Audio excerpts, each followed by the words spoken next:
1938년 10월 30일 미국 뉴저지주가 발칵 뒤집힙니다. 라디오 방송을 실제로 오해한 소동이었는데요. 메스가 들어가면 그 미디어를 통해서 굉장히 많은 사람들에게 동시에 메시지를 전달할 수 있는 힘을 주는 거거든요.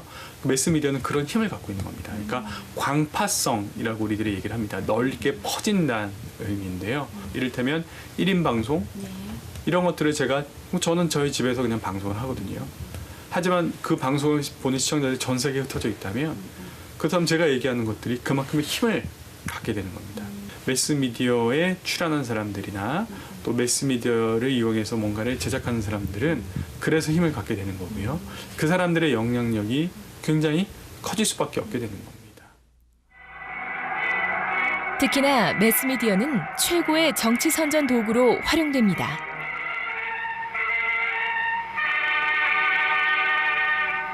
제2차 세계대전 당시 결속과 단결을 주장한 이탈리아와 독일에서는 정치 선동 영화들의 인기가 드높았는데요. 레닌이 우리에게 가장 중요한 매체는 영화다라고 이제 유명한 선언을 한 적이 있고요. 히틀러가 통치하던 그 나치 시절에도 영화를 모든 예술 가운데 가장 중요한 매체로 여겼습니다. 그래서 히틀러 시절에 그 괴벨스라는 그 문화부 장관은 영화에 굉장히 전폭적인 지원과 그 간섭 이런 것들을 동시에 병행했던 감독인데 그 괴벨스 밑에서 레니 리펜슈타이라는 여자 감독이 의지의 승리라고 그 나치 그 전당대회 하는 다큐멘터리를 찍었는데 그 영화가 얼마나 무시무시했냐면 느낌이 그 영화를 본 일부 유럽 국가들이 독일하고 전쟁을 하기도 전에 항복을 했다는 그런 일화가 있을 만큼 그 선전 영화로서 유명한 그 고전으로 남아 있습니다.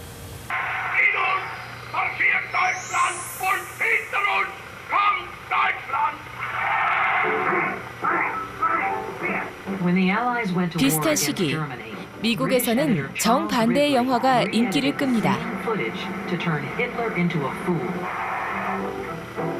열맞춘 군인들은 마치 춤을 추듯 흥겹게 편집되고요.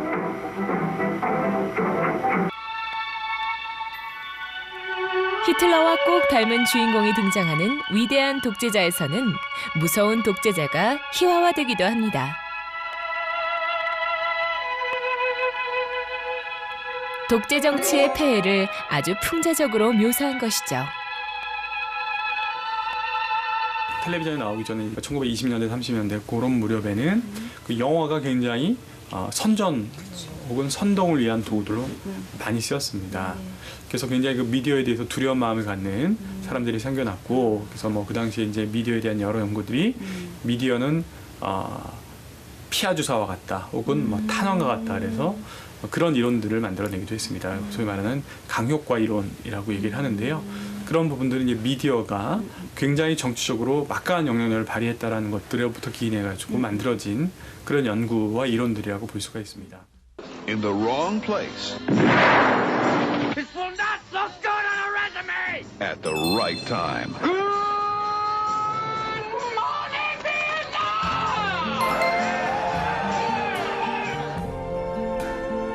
무려 15년간 수많은 희생을 낳은 베트남 전쟁. 아물지 않은 상처. 생명의 소중함. 전쟁의 참혹함. 이념의 갈등.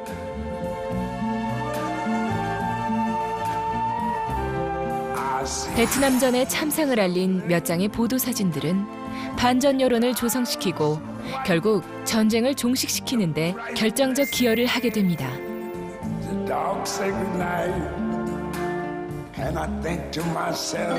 때로는 역경과 탄압이 있다 하더라도 언론은 언제 어디서든 진실을 추구해야 함을 잊으면 안 됩니다. 환영받는 사교 클럽을 의미하는 부에나비스타 소셜 클럽. 쿠바 음악의 정수라는 평가를 받고 있죠.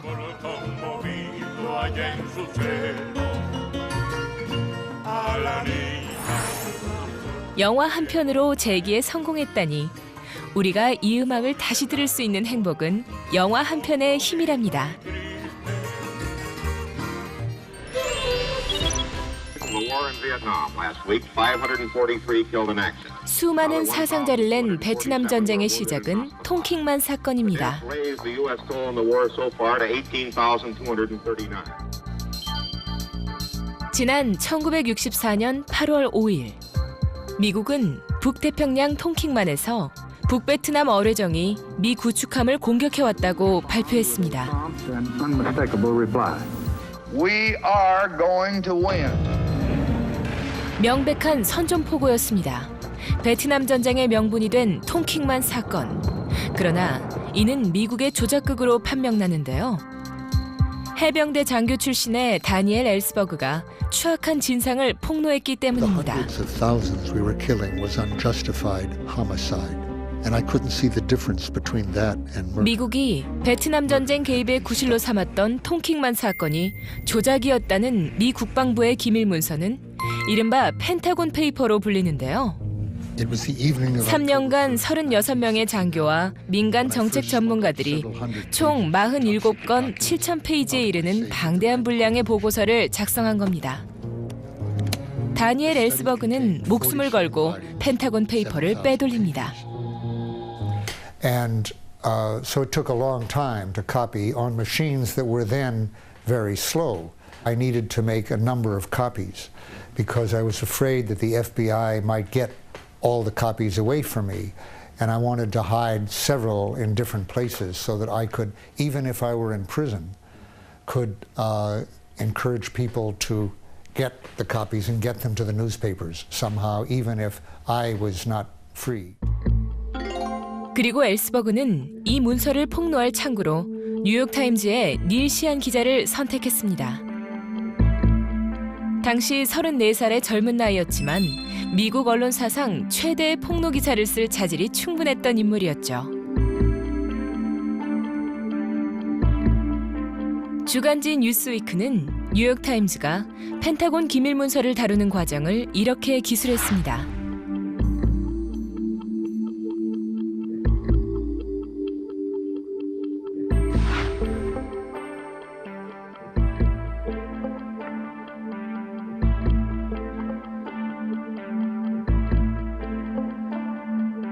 기밀문서 분석과 검토가 3개월간 이어졌고 뉴욕타임즈는 문서 내용을 매일 6개면씩 10일간 연재하기로 했습니다. 첫 기사가 나오자 미국은 충격에 빠졌습니다. 그동안 알고 있던 진실과는 달랐으니까요.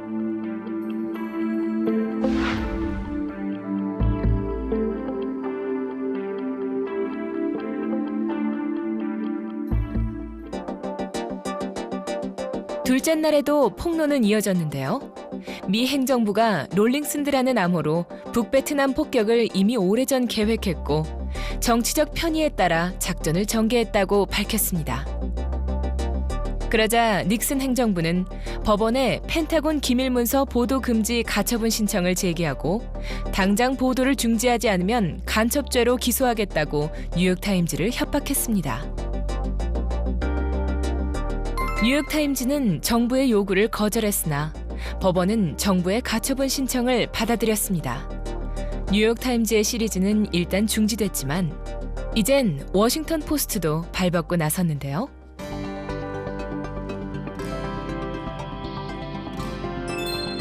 (1971년) 드디어 역사적인 판결이 났습니다.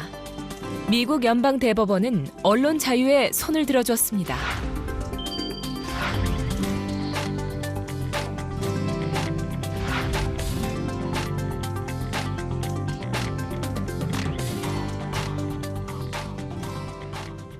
펜타곤 기밀문서 사건은 국가 기밀과 국민의 알 권리라는 숙명적인 논쟁을 불러일으켰는데요. 엘스버그는 검찰에 자진 출두했습니다. Prepared to answer to all the consequences of these decisions. 간첩죄 등 12가지 중죄 혐의로 기소돼 115년형을 선고받을 뻔했던 엘스버그 기소권은 마침내 기각으로 끝맺었습니다. We humans never do have the whole story, the whole truth, the whole understanding, but we can see a part of the truth or something that is in the direction of the truth. And the choice that usually faces there is not between the national interest, but between antagonizing government leaders whose view of the national interest is such and such, and telling readers truths that the national officials do not want told. It's not easy to imagine a truth that would be against the national interest.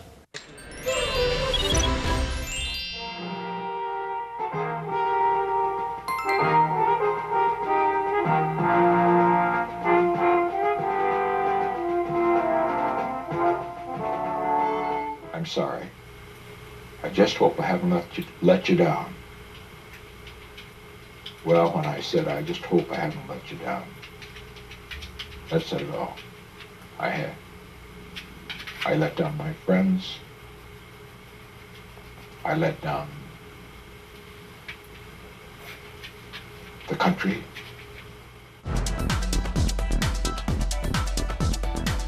Therefore, I shall resign the presidency effective at noon tomorrow.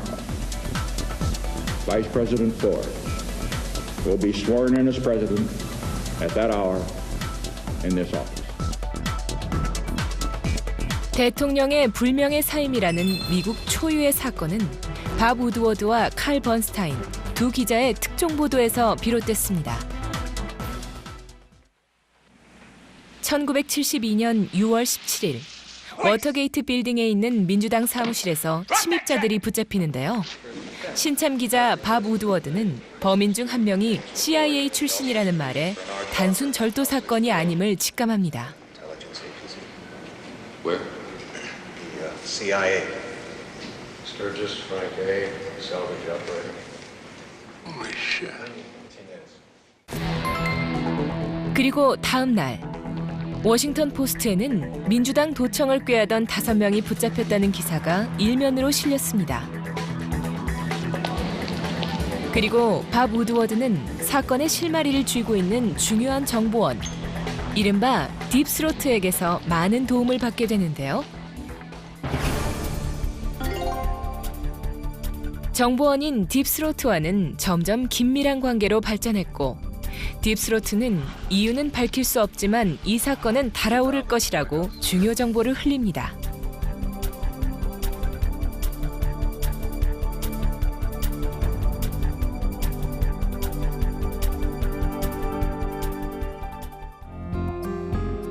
그리고 워터게이트 침입 괴한들의 행적을 추적하던 번스타인은 그 침입자들의 자금이 다름 아닌 닉슨의 선거 자금에서 흘러나왔음을 포착합니다.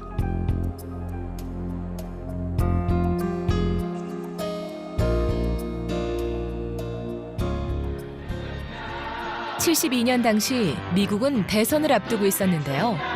재선을 노리는 공화당 닉슨에 민주당 조지 맥건이 맞서고 있었고 이 선거운동은 닉슨 재선위원회가 적극 후원하고 있었습니다.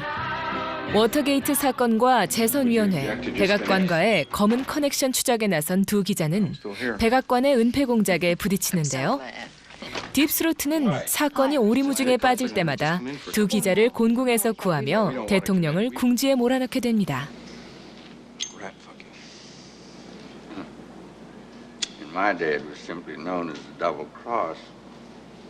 In our present context, I have asked for this time tonight in order to announce my answer to the House Judiciary Committee's subpoena for additional Watergate tapes and to tell you something about the actions I shall be taking. 익명의 제보자를 의미함과 동시에 언론이 보호해야 하는 당면 과제 딥스로트.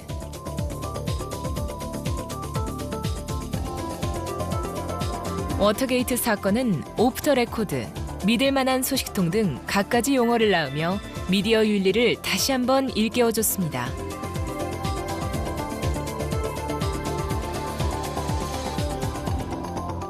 그리고 길고 긴 침묵과 의혹 끝에 33년 만에 등장한 워터게이트의 딥스로트.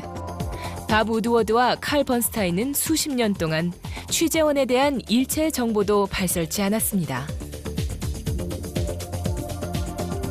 이처럼 대통령을 하야시킨 워터게이트 특종에는 갖은 외압에도 흔들리지 않은 언론사주의 힘도 컸습니다. 특히 사주 캐서린 그레이엄과 편집장 벤 브래들리는 정부의 위협과 탄압에도 불구하고 기자들에게 전폭적인 지원을 아끼지 않으며 언론사들의 귀감이 됐습니다. 젊은 열정과 진실에 대한 집념, 거대한 음모를 두려워하지 않았던 두 기자는 지금도 가장 용감한 이름으로 불립니다. 권력보다 막강한 저널리즘 정신, 바로 워터게이트 사건의 교훈입니다.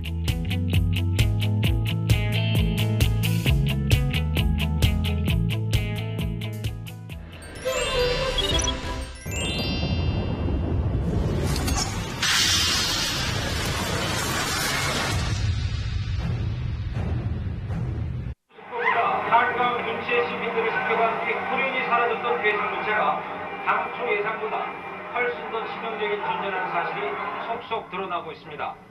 미군 의료진의 정밀 검사 결과 도널드 화이트 하사관의 몸에서 괴 생물체와 접촉한 신체 부위를 중심으로 확인이 어려운 괴 바이러스가 검출됐습니다. 중국 사양 고양이의 경우처럼 이번 한강 괴 생물체도 치명적인 바이러스를 보유한 호스트, 즉 숙주 생물체임이 확실시 된다고 밝혔습니다. 그 머리 노란 사람, 그 사람 직접 접촉자 아니에요. 그 사람이 제일 무식해요. 거기서 저를요 바닥에 그냥 깔아 뭉겼거든요. 그 사람이 관절염 걸렸어요. 예, 간호사가 병원 힘들게 생겼어요. 예? 그런 사람이에요.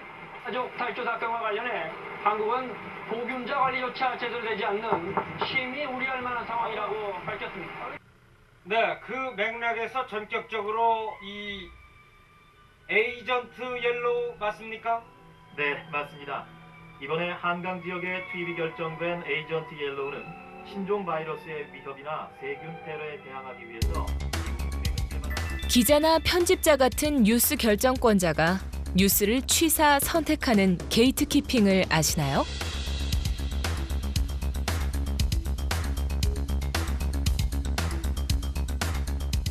게이트키핑 때문에 뉴스가 왜곡되거나 아예 사라지는 경우도 있습니다. 위장 취업 혐의로 조사를 받던 한 여대생이 성적 모욕과 폭행을 당한 부천 성고문 사건은 권력의 시녀였던 검찰과 덩달아 진실에 인색했던 언론을 보여주는 단적인 예인데요. 사건의 본질과 인격의 존엄성은 무참히 사라지던 것이 부지기수였던 시절. 바로 언론 통제 때문이었죠.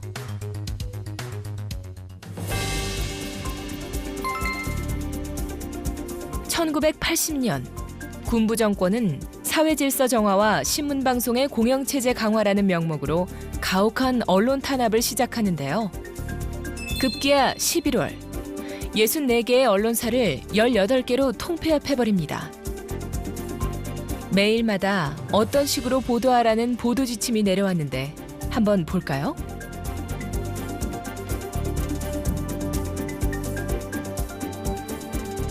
정권 확립과 유지를 위한 군사정권의 서슬퍼런 보도 지침. 그 내용은 구체적이고도 참혹합니다. 언론 정화는 명목에 지나지 않습니다.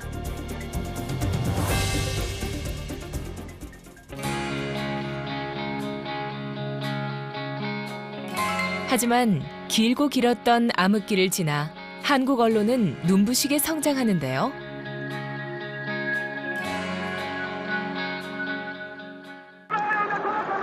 다만 지금도 풀기 어려운 과제들이 많이 남아있는 것은 사실입니다.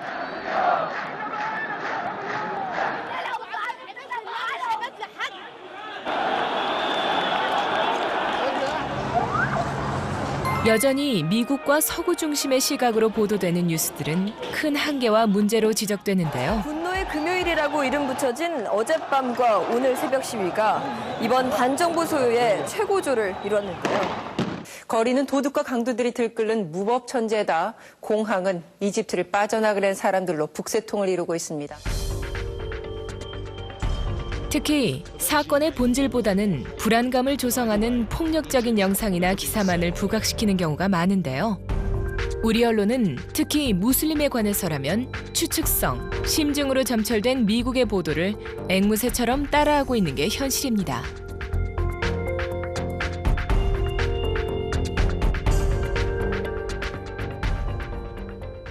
With whom do we side? Well, to give any standing at all to the Muslim Brotherhood would be crazy. They want us all dead.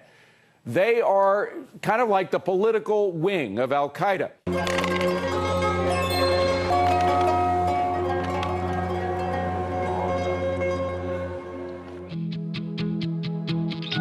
진실은 어디에 있는 것일까요? 그 누구도 지금은 알 수 없습니다. 그리고 제3세계의 혁명들을 경제적인 논리로 접근하는 것도 위험한 시각입니다. 과연 어떻게, 어떤 식으로 보도될 것인가? 게이트키핑은 1인 미디어의 확대로 점차 그 경계의 벽을 허물고 있는데요. 세계의 눈과 귀를 막을 수는 없습니다.